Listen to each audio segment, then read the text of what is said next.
Alhamdulillah, Alhamdulillahi wassalatu wassalamu ala rasulillahi amma ba'd. Assalamu alaikum wa rahmatullahi wa barakatuh, everyone.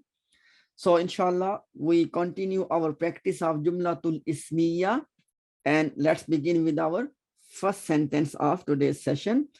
Annahum humul faizun.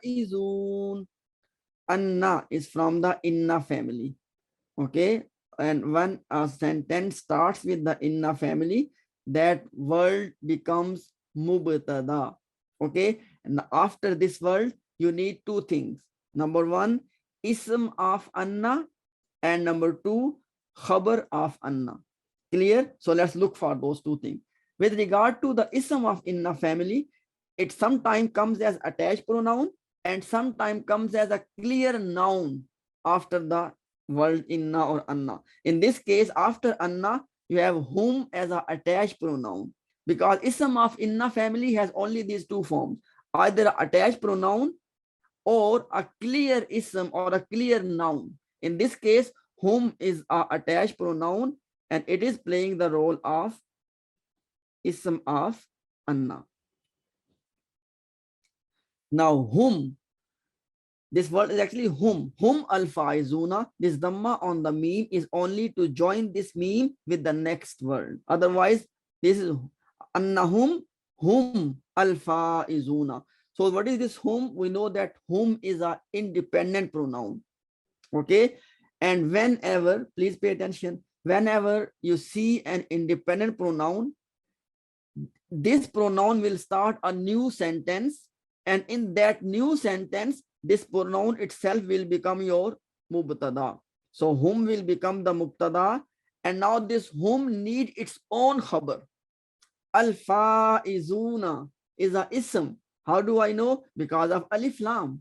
And in what status? Una, muslimuna. This is in rafa status.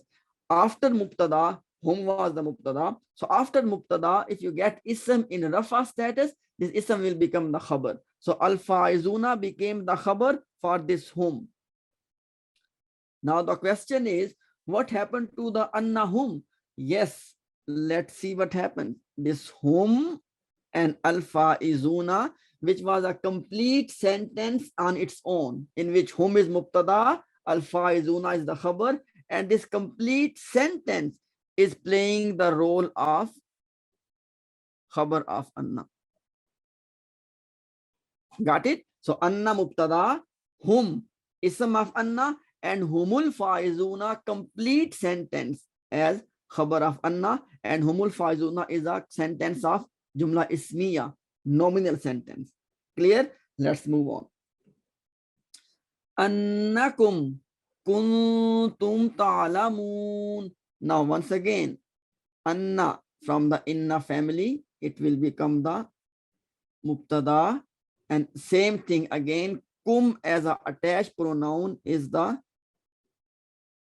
ism of anna. Then we have kuntum. Now what is kuntum? You remember we have discussed already kana construction.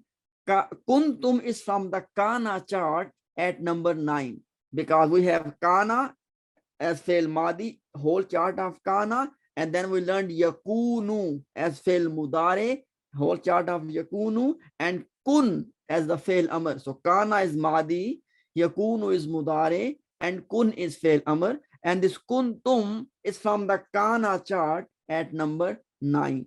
Now whenever anytime any member of the kana family come, as in this case kuntum came, we will call this word as, immediately we'll give it a label of fail nakis. Okay, kuntum will be called fail nakis. Nakis means incomplete. We have discussed all of that already, that kana family, each member of kana family is called fail nakis or incomplete verb. And now after calling this kuntum as fail nakis or any member of kana family, you need two things: ism of this family member and khabar of this family member, which means ism of kuntum and khabar of kuntum. You need these two things. Okay, now next point is with regard to the ism of kuntum, because kuntum is number 9, and any member of the Kana family other than number 1 and number 4. Please pay attention. Only number 1 in the chart and number 4 in the chart, which means Kana number 1 and Kanat number 4. These two can have an outside ism. Okay, but rest of all the members, their ism will always be inside of them, which means kuntum itself inside of it has its ism. And because kuntum is number 9 in the chart, and we know that in the fail chart, number 9, cell number 9 has antum, built in antum. So basically what I'm saying is that ism of kuntum will be ism of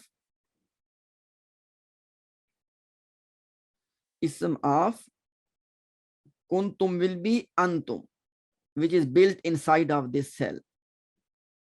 So you got ism. So kuntum fail nakis, and ism of kuntum is antum. Now what else is left? Khabar of kuntum.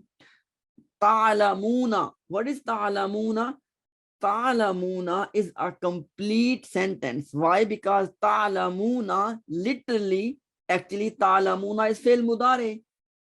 If you recall your mudare chart, ta'lamuna is from the mudare and number 9 in the mudare chart.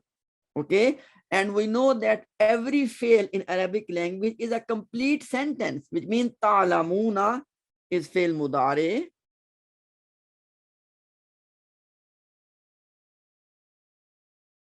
And ta'lamuna has a built-in file, which is also antum. Why? Because ta'lamuna is number 9 and number 9 has antum. So it's fil mudare and it has a file, and that file is antum. Okay, now ta'lamuna as a fail and file together, it became a complete sentence. And this complete sentence is playing the role of khabar of kuntum. You got it now? One more time. Kuntum fail nakis. Inside of kuntum we have antum, which will be the ism of kuntum, and ta'lamuna as a complete sentence became the khabar of kuntum. So kuntum ta'lamuna became a complete kana construction. Kuntum ta'lamuna is a complete sentence of kana family. And this complete sentence is playing the role of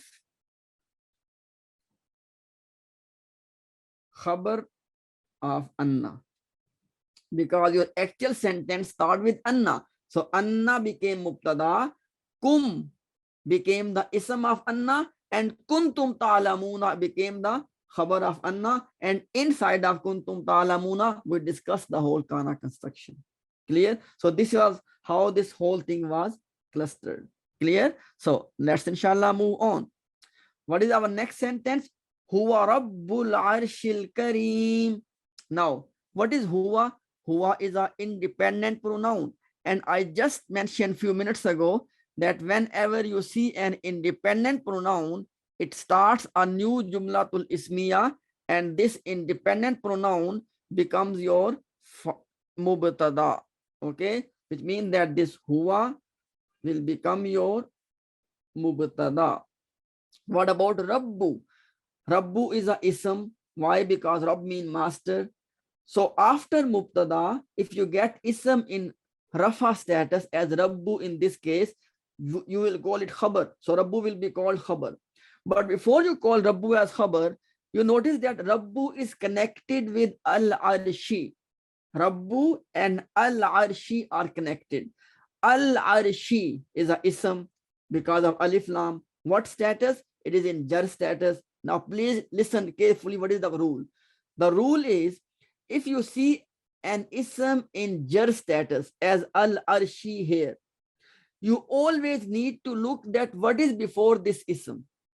As in this case, before al-arshi, you got Rabbu. Now you need to ask yourself this question: is Rabbu a preposition? The answer is no. If the answer is no, then the only possibility left is that al-arshi is actually a mudaf ilay. Al-arshi is a mudaf ilay, and what came before al-arshi is the mudaf. Let me say this thing one more time. Al-arshi was in jar status. Whenever you see ism in jar status, always look what is before this ism. As in this case, before al-arshi, there was a word rabbu. Because rabbu is not a preposition, now the only possibility left is that al-arshi will become mudaf ilay and rabbu will become mudaf. Now, hypothetically speaking, al-arshi, if before al-arshi there was a word ala, now because ala is a preposition, now you will say that ala is jar and al-arshi majroor. But because we do not have a preposition before al-arshi, so when this is the case, you will always say that al-arshi will become mudaf ilay and rabbu will become the mudaf. Secondly, al-karimi.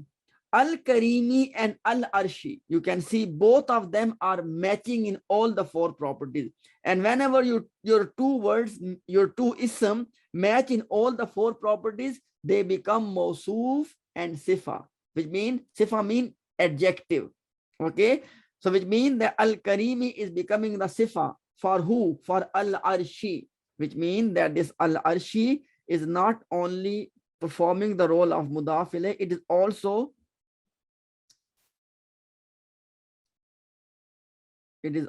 your mawsoof, and al-karimi is the sifa. Clear? Now, rabbu was mudaf, al-arshi mudaf ilay, and al-karimi is the sifa for al-arshi. Let's translate them one word by word. Huwa mean he, and huwa was mubtada. Right after huwa, you put is mr. So huwa, he is. Rabbu, master. Al-arshi, of the throne, because Rabbu is mudaf, al-arshi is mudaf ilay, and mudaf ilay are translated as of by using the of. So he is the master of al-arshi. He is the master of al-arshi mean throne. He is the master of the throne. Al-karimi, the noble. Al-karimi is the description of this throne. So he is the master of the noble throne. Okay, so he became mubtada, and this whole thing, Rabbul Arshil Karimi, you put in khabar. In reality, technically speaking, huwa mubtada, Rabbu is khabar. But because Rabbu is linked with Al-Arshi and Al-Arshi is linked with Al-Karimi, so we put the whole thing in the bucket of khabar. So huwa mubtada and Rabbul Arshil Karim is the khabar. Clear? Let's move on. He is the master of the noble throne. La burhana lahu. Now, regard to this law, whenever you see la, obviously la comes for negation, or another law comes for forbidding. Okay, now this law, when you see law and after the law you get an ism, and that ism fulfill three conditions. Number one, it is in nasab status. Number two, it is light. Light mean no noon sound, no tanween, no double haraka. And number three, it has no alif lam. Now burhana is fulfilling all of three conditions. Burhana is, by the way, burhan mean proof, and because burhan mean proof, so it is a ism. Clear? So burhan, burhana, in nasab status, it has no noon sound, which means it is light, because if it has noon, it will be burhanan tanween. Okay, so burhana is light and it has no alif lam. All the conditions are fulfilled. So I said that after la, if you get an ism which fulfill these three conditions, this is a sign that this is law of categorical denial. Clear? So this law is not just normal negation. It is a categorical negation, which means if it was normal law, we say la burhana, there is no proof. But now you will say la burhana, there is no proof whatsoever. There's no proof whatsoever. lahu, for it. Okay, so in this case, this la was la of categorical denial. Okay, and burhana, please pay attention. The ism which comes after this type of law, we call it ism of law. And this is only for this law of categorical denial. The ism which comes in nasab, no tanween, no alif lam, we give this ism as a label, ism of this law. And then you need a khabar of this law. Okay, lahu. What is lahu? Lahu is two things. Lam is the jar part and hu is the majroor part, which means that lahu is a jar majroor phrase. So after burhana, you did not get any khabar, but you do have a jar majroor phrase. And we all know the principle that if your actual khabar is missing, then you can call this jar majroor phrase as your khabar. Khabar of law. If actual khabar was present, then you cannot say lahu as khabar. Then you say lahu as mutalliq bil khabar. But because actual khabar is missing, so I call lahu as khabar. And lahu mean for, la mean for, and hu mean him. Okay, la burhana, there is no proof whatsoever lahu, for him or for it, depending on the context of the sentence. Okay, la burhana lahu, there is no proof whatsoever for him or for it. Okay, so this was the discussion about law of categorical denial. Let me summarize this whole discussion. Number one, after law, if you get an ism which has these three qualities. Number one, it is nasab. Number two, it has no noon sound, which means it is light. And number three, it has no alif lam. If that fulfills these three conditions, we call that this is a law of categorical denial, and this ism will be called ism of law. And then you need a khabar of law, which would, and if your active khabar is missing, we call jar majroor as the khabar of law. Clear? Now let's move on to the next sentence. فَإِنَّمَا حِسَابُهُ عِنْدَ رَبِّهِ. Now, once again, this fa, I have mentioned already that this fa is a particle, is a harf, as waw is a harf, which come as a conjunction or harf ataf. Okay, so this fa is simply harf ataf, and its job is it connect this sentence with the previous one. Okay, so after fa, your actual sentence is starting after the fa. Innama, again, inna is from the inna family. It will become your mubtada. Ma, inshallah, we'll deal with this ma in a minute. Let's move on. So when something comes from the inna family, you need ism of inna and then khabar of inna. Hisabuhu, this hisabu and hu, actually two words are connected together. And listen this point carefully. Hisab mean accountability. Okay, which means hisab is a ism. Whenever you see an ism connected with the attached pronoun as hisabu and who is the attached pronoun. Whenever this thing happens that we have a ism and an attached pronoun, it is always called mudaf ilay construction, which means hisabu will become the mudaf part and who will become the mudaf ilay part. That is one point. But what is the label for this hisabuhu? Inna was mubtada, hisabuhu. In reality, hisabu was the ism of inna. In reality, hisabu was the ism of inna, but because hisabu and hu are linked together, so you can call the whole thing as the ism of inna.